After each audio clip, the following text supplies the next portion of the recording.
सहनाववतु सहनौ भुनक्तु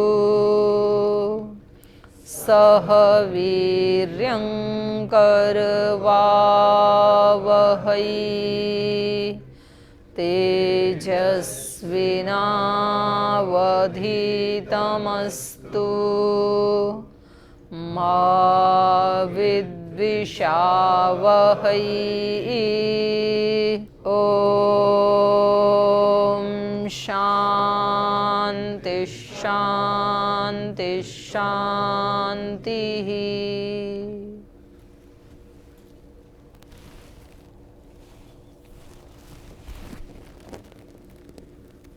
गुणों की अध्ययन चल रहा था। गुणों में शब्द भी एक गुण है।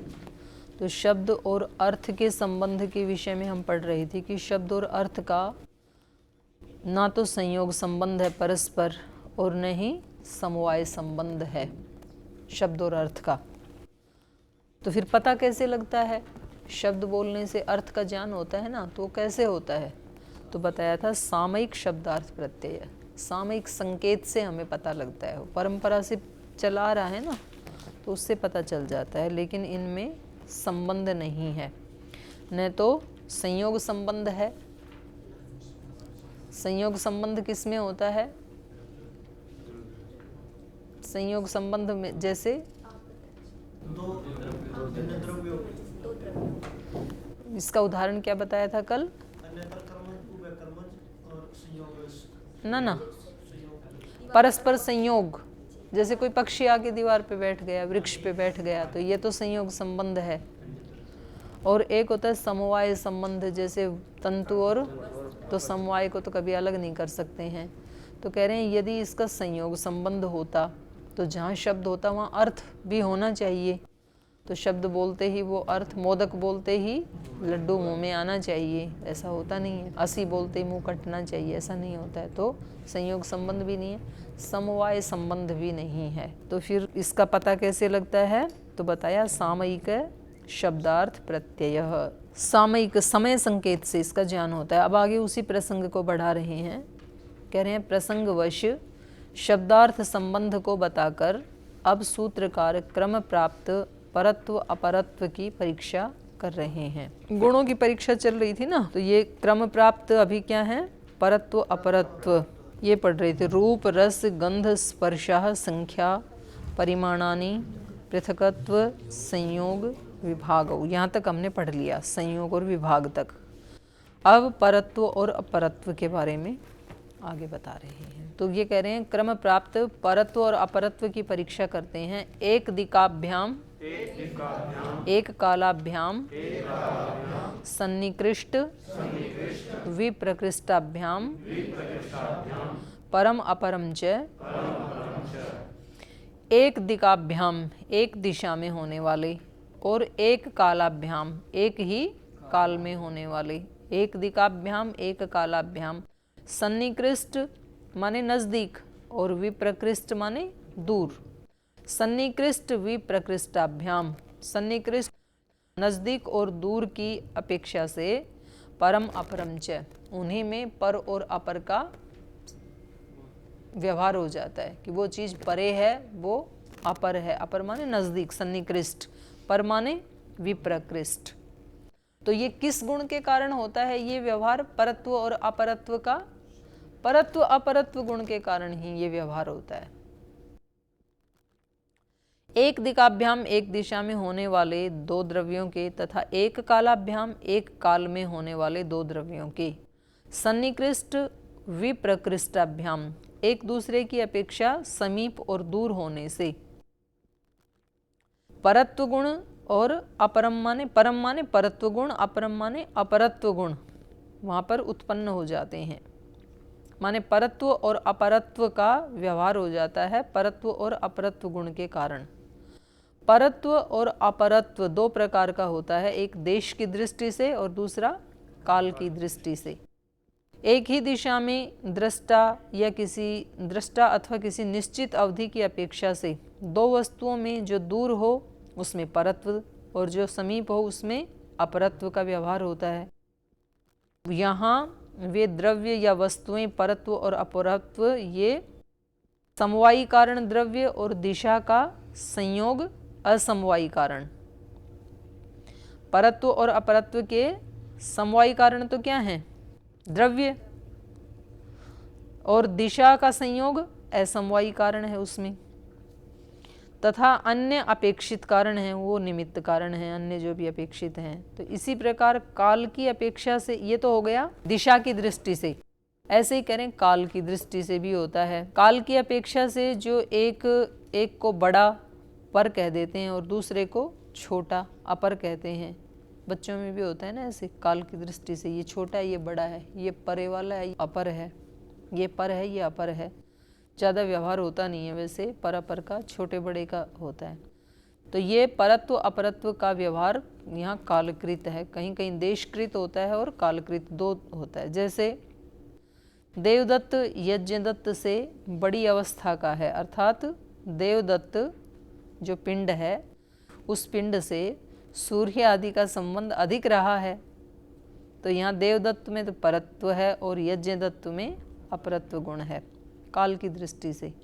यहाँ यज्ञदत्त देवदत्त पिंड परत्व अपरत्व के समवायी कारण है। परत्व अपरत्व किस में देखा जा रहा है? देवदत्त और यज्ञदत्त में। और काल की दृष्टि से देखेंगे तब पिंड का संयोग ये असमवायी कारण है। पिंड इनका संयोग हुआ उस काल के साथ, तो ये काल उसमें असमवायी कारण है, और शेष अन्य सब निमित्त कारण है। तो यह देश की दृष्टि से परत्व अपरत्व भिन्न दिशाओं में भी स्थित या दूरी की अपेक्षा से भी हो सकता है। हम व्यवहार में भी करते हैं ना, जैसे यहाँ से जाएं तो योग भवन अपर है, आचार्य कुलम पर है, तो पर अपर का ये देश की दृष्टि से हो गया। काल की दृष्टि से क्या होता है? न्याय दर्शन का पाठ अपर है, वैशेषिक दर्शन का पाठ पर है, बाद में है। अब सूत्रकार दोनों प्रकार के परत्व अपरत्व से पर अपर व्यवहार की सिद्धि दिखाते हैं। कह रहे हैं ये होता कैसे है? पर अपर किस, इसमें मूल क्या है? किस अपेक्षा से, किस दृष्टि से पर अपर का हम व्यवहार करते हैं? तो सूत्र बोलिए, कारण परत्वात् कारण अपरत्वाच्च। कारण का मतलब है यहाँ कोई निर्धारित देश या काल, तो उसकी दृष्टि से ये परत्व और अपरत्व होता है। जैसे मान लो हम यहाँ बैठे हैं तो हमारा निर्धारित स्थान ये है, ये कक्ष, तो इस कक्ष की दृष्टि से देखा जाएगा। इस कक्ष की दृष्टि से योग भवन अपर है, आचार्य कुलम पर है। तो ये कारण की दृष्टि से कारण परत्वात्, इस कारण से परे होने के कारण आचार्य कुलम को पर कह रहे हैं, और कारण अपरत्वाच्च, इस यहाँ कारण से ये नजदीक है इसलिए उसको अपर कह रहे हैं। कारण परत्वात्, कारण माने निमित्त, अवधि, निर्धारित देश या निर्धारित काल। तो इससे परत्व, परत्व माने दूरी या अधिकता होने के कारण कारण अपरत्वात्, कारण माने निमित्त और अवधि, इससे अपरत्व समीपता या न्यूनता होने के कारण पर और अपर व्यवहृत होते हैं। दैशिक परत्व अपरत्व में निश्चित अवधि या किसी निश्चित सीमा से दो वस्तुओं में जिस वस्तु की दूरी अधिक है उसमें परत्व का, जिस वस्तु की दूरी कम है उसमें अपरत्व का व्यवहार होता है। जैसे दिल्ली से एटा पर है और अलीगढ़ अपर है, क्योंकि आचार्य जी का अपना जिला है ना अलीगढ़, इसलिए उसकी का उदाहरण दे दिया। यहाँ दिल्ली से अलीगढ़ की अपेक्षा से एटा में परत्व और एटा की अपेक्षा से अलीगढ़ में अपरत्व होगा, निरपेक्ष नहीं होगा। और फिर एक अपने उधर का उदाहरण दे दिया। इसी प्रकार विजयवाड़ा से हैदराबाद में परत्व और वारंगल से अपरत्व, तो ये वहाँ के लोग ज़्यादा जान सकते हैं। आप यहाँ की दृष्टि से जान सकते हैं। यहाँ की दृष्टि से जैसे यहाँ बैठे हैं तो भाद्राबाद अपर है, हरिद्वार पर है। इधर जाएंगे तो रुड़की अपर है, मुजफ्फरनगर पर है। काल की दृष्टि से कालिक, परत्व अपरत्व में भी वर्तमान अथवा अन्य निश्चित काल से दो वस्तुओं में से जिसकी कालकृत अधिकता है, अर्थात जिसका जन्म पहले हुआ उसमें परत्व और जिसकी कालकृत न्यूनता है, जिसका जन्म बाद में हुआ, उसमें अपरत्व का व्यवहार होता है। यह ज्येष्ठ कनिष्ठ में परत्व अपरत्व का व्यवहार भी एक दूसरे की अपेक्षा से ही होता है। ये ज्येष्ठ पुत्र है, ये कनिष्ठ पुत्र, ऐसे कहा जाता है, तो निरपेक्ष नहीं होता है वो। अब सूत्रकार अणुत्व महत्व के अतिदेश से परत्व अपरत्व में परत्व अपरत्व का अभाव दिखा रहे हैं। तो ये जिस गुण के बारे में भी चर्चा करते हैं, फिर बाद में उस गुण के बारे में एक ये बात भी बताते हैं कि ये गुण उसी में नहीं रहता है, क्योंकि गुण गुणों में नहीं रहते हैं। तो यहाँ कह रहे हैं परत्वा परत्वयोः परत्व परत्व भावो अणुत्व महत्वाभ्याम व्याख्यातः। परत्व और अपरत्व में परत्व और अपरत्व का अभाव रहता है, यह अणुत्व और महत्व की व्याख्या से समझ लेना चाहिए। जैसे अणुत्व में अणुत्व नहीं रहता है, महत्व में महत्व नहीं रहता है, ऐसे ही परत्व में परत्व और अपरत्व में अपरत्व का अभाव है। ऐसे आगे बता रहे हैं, कर्म भी ही कर्माणि, कर्म में कर्म नहीं रहता है, कर्मों से कर्म का भी व्याख्यान समझ लेना चाहिए। कर्मों के साथ कर्माणि कर्म, क्योंकि ऊपर गुणों का था ना, गुण गुणों में नहीं रहते हैं, कर्म भी कर्म में नहीं रहते हैं, तो कर्म तथा गुण संबद्ध नहीं, ये पहले कह ही चुके हैं। इस व्याख्यान से कर्म में परत्व अपरत्व गुण नहीं होता, यह स्पष्ट हो जा रहा है। क्योंकि क्षणिक है ना, वो रुके तब तो परत्व अपरत्व हो उसमें, तो क्षणिक है तो उसमें परत्व अपरत्व नहीं होगा। और जो दिखाई देता है वो भी गौण कथन है, दिखाई तो देता है ना व्यवहार में, ये कर्म मैंने पहले किया, ये कर्म बाद में किया, पर उन दोनों में परत्व अपरत्व इसलिए नहीं होगा क्योंकि वो क्षणिक है, वो तो नष्ट हो गया। तो स्थिर हो तब परत्व अपरत्व वहां पर दिखाई दे। कोई हमने कंकड़ पहले गिरा दिया, ऊपर छत से दे दी, तो वो एक क्रिया खत्म, और तुरंत एक सेकंड बाद दूसरा गिरा दिया, नहीं, वो अगले सेकंड में कर्म अलग हो गया, अगले पल में ही। सेकंड तो काफी बड़ी अवधि है, लंबा समय है, वो क्रिया तो सेकंड के मतलब कहीं 100 गुना पहले नष्ट हो चुकी।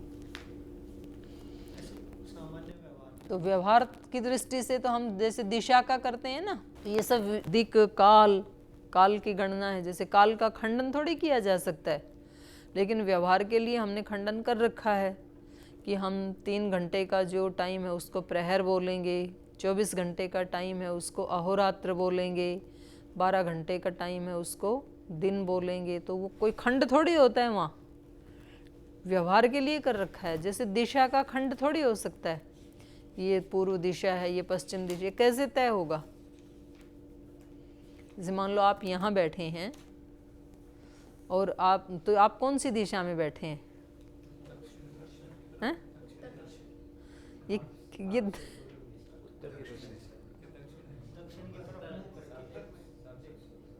नहीं, ये किसकी अपेक्षा से है?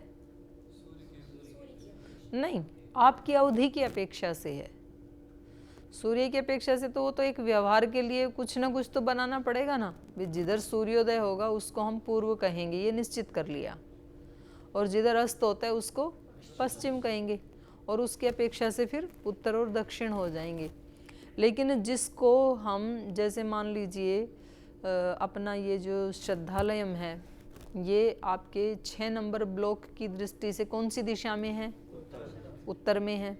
और उधर फेज 1 की दृष्टि से देखें दक्षिण में, या भारत स्वाभिमान ऑफिस की दृष्टि से देखें, या नर्सरी की दृष्टि से देखें तो दक्षिण में है। तो वास्तव में ये उत्तर में है कि दक्षिण में है? कौन सी है ये दिशा? क्योंकि दिशा का विभाग नहीं किया जा सकता कि इतनी पूर्व, इतनी पश्चिम, इतनी उत्तर, इतनी, वो व्यवहार के लिए विभाग कर रखा है हमने, काल का, दिशा का। वैसे तो आकाश का भी कर रखा है, पृथ्वी का भी कर रखा है विभाग। ये पृथ्वी हिंदुस्तान, ये पृथ्वी पाकिस्तान। पृथ्वी तो अखंड है, लेकिन उसका विभाग थोड़ी किया जाए, व्यवहार के लिए कर रखा है। आकाश का भी कर रखा है, आकाश बेच रखे हैं, खरीद रखे हैं लोगों ने आकाश के टुकड़े उसी में अपनी सैटेलाइट छोड़ते हैं। चलिए, कर्म भी कर्माणि, आगे बोलिए। गुणई ही गुणाः, और गुणों के साथ गुणों का संबंध नहीं है, ये तो पहले ही कह चुके हैं, फिर यहाँ एक बार फिर भी कह दिया है। तो ये परत्व और अपरत्व का वर्णन यहाँ पूरा हो गया। इसकी भाष्यकार ने भी व्याख्या कर दी, लंबी सी व्याख्या कर दी, आप पढ़ लेना। अब परत्व अपरत्व के बाद क्या आना चाहिए था क्रम प्राप्त? बुद्धि आने चाहिए थे ना। बुद्धि मतलब यहाँ भी ज्ञान, न्याय वैशेषिक का वो है ना एक जोड़ा, तो बुद्धि का मतलब ज्ञान यहाँ भी।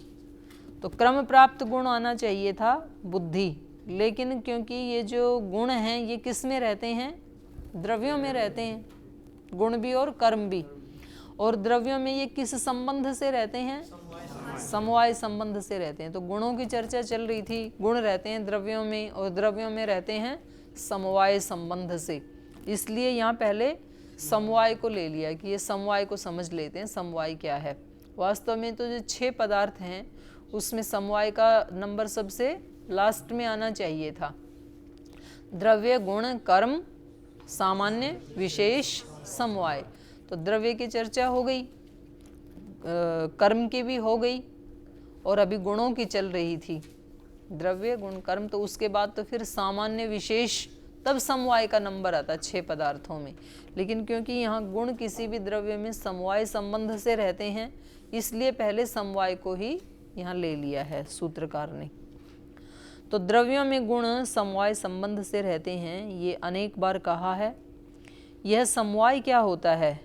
इस छठे पदार्थ समवाय विषयक जिज्ञासा के समाधान के लिए सूत्रकार क्रम प्राप्त बुद्धि की परीक्षा का उल्लंघन करके समवाय को बताते हैं। सूत्र बोलिए, इह इदम इति यतः कार्य कारणयोः स समवायः। समवाय माने नित्य संबंध। तो इह इदम इति यतः, यतः जिसके कारण, इह इदम यह ऐसा है, ये कहा जाता है। जिसके कारण किसी द्रव्य के बारे में ये कहा जाता है कि यह ऐसा है। कार्य कारणयोः, कार्य और कारण में, तो वो क्या है? स समवाय, वही समवाय है, वही उसका नित्य। जैसे यह कपड़ा लाल है, ऐसा कहा जाता है। तो कपड़े का और लाल का जो संबंध है, लाल अलग है, लाल गुण है, कपड़ा अलग है, कपड़ा द्रव्य है, लेकिन ये कपड़ा लाल रंग वाला है। ये जो वाला है कहा जा रहा है ना, ये समवाय है, ये नित्य संबंध है। तो कार्य कारण से यहाँ अवयव अवयवी, माने ये कार्य कारण का कहाँ कहाँ संबंध होता है, समवाय संबंध, वो दिखा रहे हैं। अवयव अवयवी, जाति व्यक्ति, गुण गुणी, क्रिया क्रियावान तथा नित्य द्रव्य। नित्य द्रव्य माने परमाणु। परमाणु विशेष अभिप्रेत हैं यहाँ कार्य कारण से, जिनका की नित्य संबंध है। अवयव अवयवी का संबंध नित्य होता है। जाति और व्यक्ति का, क्योंकि जाति हमेशा किस में रहती है? व्यक्ति में, इसलिए जाति और व्यक्ति का नित्य संबंध है। गुण गुणी का नित्य संबंध है। क्यों? गुण छोड़ भी तो देते हैं, गुणी को छोड़ देते हैं। पहले फल आम हरा था, बाद में पीला हो गया, तो छूट गया हरा। तो भाई है नहीं ना वो, तो गुण तो छोड़ भी देते हैं। वस्त्र में लाल रंग डाला था, धुल धुल के दोबारा सफेद हो गया, तो हो गया ना। तो ये आप तो कह रहे हैं कि गुण गुणी का नित्य संबंध है। गुण गुणी का नित्य संबंध इस है, कोई भी गुणी बिना गुण के नहीं रहेगा। नहीं, उल्टा बोल रहे हैं। कोई भी गुण गुणी के बिना नहीं रहेगा। जैसे लाल रंग जब भी होगा तो वो हमेशा किसी उसी में होगा, गुणी में ही होगा। गुण अकेले नहीं रह सकते हैं। तो इसलिए गुण और गुणी का नित्य संबंध है। तो जाति व्यक्ति, गुण गुणी, क्रिया क्रियावान, और ऐसे ही नित्य द्रव्य। तो इनमें जो ये इनका आपस में समवाय संबंध है, जिनका कि नित्य संबंध है। ये अवयव अवयवी आदि के क्या हैं? आयुत सिद्ध हैं ये, क्योंकि ये अकेले रह ही नहीं सकते। गुण गुणी के बिना नहीं रह सकता, गुणी गुण के बिना नहीं रह सकता। अर्थात जिनमें से एक सदा दूसरे के आश्रय से ही रहता है, स्वतंत्र होकर कभी नहीं रहता, उन सब का संबंध समवाय संबंध है। समवाय कारण अलग होता है, ये समवाय संबंध के बारे में बता रहे हैं, ये आपको ध्यान रहे। तो संयोग संबंध से समवाय संबंध में भेद यह है, संयोग संबंध उन द्रव्यों का होता है जो पहले अलग हुए और फिर जुड़ गए। माने संयोग संबंध हमेशा किनका होता है? युत सिद्ध द्रव्यों का। युत सिद्ध माने एक घड़ा है फिर दूसरा घड़ा है, दोनों को पास ला के रख दिया, तो ये जो इनका संयोग हुआ ये कैसा है? संयोग संबंध, संयोग हुआ है उनका। और ये दोनों द्रव्य कैसे थे? युत सिद्ध, माने स्वतंत्र रूप से उपलब्ध होकर के मिले हैं। पहले स्वतंत्र थे, अब पास आ गए। किंतु समवाय संबंध अयुत सिद्धों का होता है। युत सिद्धों का माने जो कभी अलग नहीं हो सकते हैं, अर्थात कभी स्वतंत्र रूप से उपलब्ध न होने वाले द्रव्यों का होता है। जैसे एक घट का दूसरे घट से संयोग संबंध तथा तंतु का वस्त्र के साथ समवाय संबंध है। जैसे ये दोनों संयुक्त हो गए, ये जो व्यवहार करते हैं ना भाई, ये दोनों संयुक्त हो गए, तो ये व्यवहार कहाँ होगा? जहाँ वो दोनों अलग अलग थे। यह व्यवहार संयोग संबंध से होता है। वैसे ही यह इदम, इसमें यह है, इस प्रकार के व्यवहार का हेतु है समवाय संबंध, अर्थात इसमें यह है। ऐसे नित्य संबंध को समवाय संबंध कहते हैं। अब समवाय नामक पदार्थ को द्रव्य गुण आदि से भिन्न बताते हैं, क्योंकि समवाय भी छठा पदार्थ है ना एक। तो कह रहे हैं ये समवाय क्या है? तो कह रहे हैं ये ना तो द्रव्य है, ना गुण है, और ना ही कर्म है, ना सामान्य है, ना विशेष है। पांचों से अलग है ये समवाय। जैसे कल संख्या का बताया था ना, रूप रस गंध स्पर्श आदि से अलग है, एकत्व आदि भी इनसे अलग है। ऐसे ही समवाय भी इन द्रव्य गुण कर्म सामान्य विशेष से अलग है। तो द्रव्यत्व गुणत्व प्रतिषेधो भावेन व्याख्यातः। द्रव्यत्व गुणत्व प्रतिषेध, द्रव्य होने और गुण होने का प्रतिषेध समवाय में। समवाय में द्रव्यत्व और गुणत्व का प्रतिषेध भाव के व्याख्यान से जान लेना चाहिए। भावेन व्याख्यात, जैसे भाव अलग है ना, ऐसे ही समवाय भी अलग है। भाव क्रिया अलग है ना, पीछे पढ़ा था कि भाव क्रिया एक ही होती है हमेशा, इसलिए उसमें एक वचन आता है। तो कह रहे हैं पिछले सूत्रों के अनुसार जैसे सत्ता, जाति, द्रव्य, गुण, कर्म, इनसे अर्थांतर माने सब भिन्न भिन्न अर्थ वाले हैं, वैसे ही समवाय भी द्रव्य गुण कर्म से भिन्न है, क्योंकि यह द्रव्य आदि से विलक्षण प्रतीत होता है। जैसे उदाहरण दे रहे हैं, वस्त्र रूप वाला है, तो कह रहे हैं यहाँ पर ये जो वाला शब्द आया ना, ये समवाय संबंध है। वस्त्र अलग है और रूप अलग है, और उन दोनों का संबंध अलग है। तो उन दोनों का जो संबंध है, जिसके लिए कहा जाता है कि ये इस रूप वाला है, तो यही समवाय है। तो समवाय किससे अलग अलग हो गया? द्रव्य से भी अलग है, गुण से भी अलग है, कर्म से भी अलग है। अब पूर्वोक्त समवाय संबंध का सत्ता के साथ सत्ता के समान एक होना बताते हैं। ये तो अनेक अनेक है ना, द्रव्य कितने हैं? 9। कौन कौन से? पृथ्वी जल आदि 5, और दिक् काल आत्मा मन 4। तो 9 द्रव्य हैं। गुण कितने हैं? 24 हैं। कर्म कितने हैं? 5 हैं। तो द्रव्य गुण कर्म। और सामान्य कितने हैं? 1। सामान्य माने जाति, तो वो भी 1 होती है। और विशेष कितने हैं? अनेक। और समवाय कितने हैं? 1। तो कह रहे हैं जाति के समान, सत्ता के समान समवाय भी 1 होता है। तो अब पूर्वोक्त समवाय संबंध का सत्ता के समान 1 होना बता रहे हैं। सूत्र बोलिए, तत्वम भावेन। तत्वम समवाय का 1 होना, भावेन भाव सत्ता के द्वारा ही व्याख्यात समझ लेना चाहिए। जैसे भाव एक होता है वैसे ही समवाय भी एक होता है। तो पहले आया था भाव का सूत्र 1-2-17, उसके अनुसार जैसे इस एकाकार प्रतीति से सत्ता एक है, वैसे ही द्रव्य में गुण समवेत है, कर्म समवेत है। इसी प्रकार गुण, गुणी, क्रिया, क्रियावान, व्यक्ति, जाति, इन सब जोड़ों में समवाय एक होने से तथा कोई भेदक प्रमाण न होने से समवाय भी एक है। यद्यपि समवाय संबंध एक है तथापि विभिन्न पदार्थों के समवाय के कारण उनमें भेद प्रतीत होता है। जैसे पृथ्वी में गंध समवेत है, तो वहाँ गंध का और पृथ्वी का संबंध क्या है? समवाय संबंध। ऐसे ही अग्नि में उष्णता समवेत है, आकाश में शब्द समवेत है, फिर भी समवेतत्व एक ही है। ठीक है ना, समवेत होना, ये समवेत जाति तो एक ही है ना सब में, तो समवेतत्व एक होने से समवाय को एक ही समझना चाहिए। तो ये आपका सप्तम अध्याय तो पूरा हो गया। तो गुणों की परीक्षा चल रही थी, ये समवाय तो बीच में आ गया था क्योंकि गुण हमेशा द्रव्य में समवाय संबंध से रहते हैं, तो इसलिए बीच में समवाय को भी बता दिया और समवाय संबंध को भी बता दिया। लेकिन गुणों की परीक्षा में परत्व और अपरत्व के बाद क्रम प्राप्त कौन सा गुण था फिर?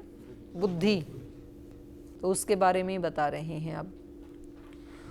तो अथ अष्टम अध्याये प्रथम मान्हिकम, तो पहला सूत्र बोलिए, द्रव्येषु ज्ञानम व्याख्यातम। कह रहे जो हमने द्रव्य बताए, 9 द्रव्यों की जो परीक्षा की ना, तो उनमें फिर वो ज्ञान के कारण ही तो परीक्षा हुई, तो एक तरह से हमने ज्ञान को भी वहाँ बता ही दिया है। बुद्धि मतलब ज्ञान, बुद्धिर उपलब्धिर ज्ञानम इति अनर्थांतरम, तो ये एक ही है। तो द्रव्येषु, उन द्रव्यों की व्याख्या में ज्ञानम व्याख्यातम, ज्ञान की व्याख्या हो गई है। यहाँ बुद्धि, उपलब्धि, ज्ञान, प्रत्यय, ये शब्द क्या हैं? पर्यायवाची हैं।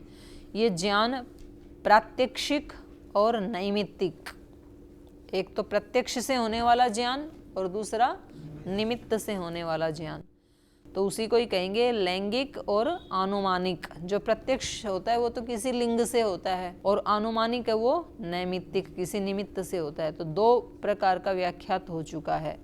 तो उसमें प्रात्यक्षिक, जैसे महति अनेक द्रव्यत्वात् रूपाच्य उपलब्धि। प्रत्यक्ष हमें किसी चीज़ का कैसे होता है? वो महत परिमाण वाली हो, अनेक द्रव्य वाली हो और रूप वाली हो। जैसे कि घड़ा, घड़े का प्रत्यक्ष होता है ना, तो घड़ा क्योंकि अनेक द्रव्य से बना है और क्योंकि ये महत परिमाण वाला है और क्योंकि द्रव्यत्व इसमें है और रूपाच्य, और क्योंकि इसका रूप है, तो इस हेतु से हमें इसकी प्रत्यक्ष उपलब्धि होती है। तो ये प्रात्यक्षिक ज्ञान है। तो इस प्रात्यक्षिक ज्ञान के उदाहरण क्या हैं? रूप रस गंध स्पर्शवती पृथ्वी, रूप रस स्पर्शवत्य आपो द्रवा स्निग्धाः, तेजो रूप स्पर्शवत। तो ये सारे प्रात्यक्षिक ज्ञान के उदाहरण हैं।